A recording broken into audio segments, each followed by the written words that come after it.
And why now? So if this is such a great concept, why have we spent the last 100 years implementing surveys? And the honest answer is that until recently, listening was not possible at scale, as simple as that. It's not something we could have done.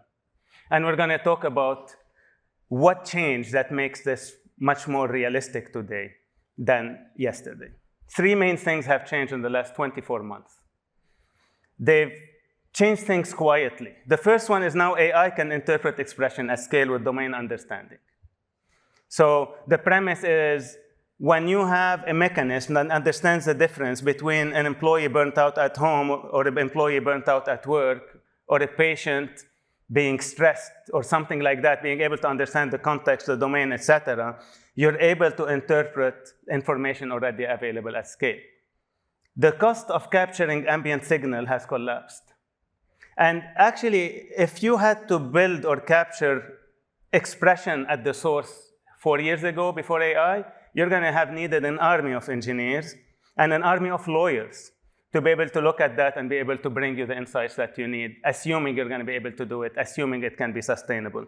This cost didn't decrease. It dropped to 0. There is no more cost associated with understanding expression.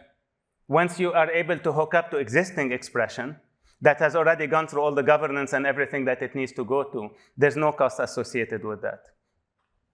The third one is, and the most important one, which one day, in my opinion, the history books are going to look at or cover, is the actual people have learned how to express themselves digitally.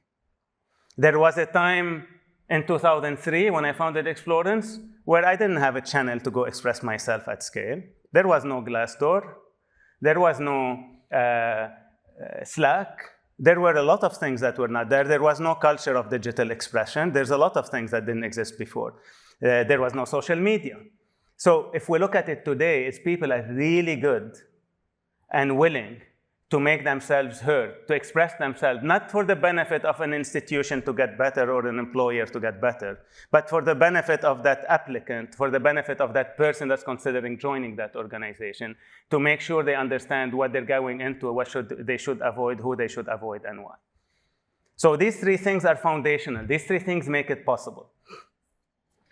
So the technology to listen at scale is here. The expression to listen has never been more abundant, and the people we serve have never been more willing to share.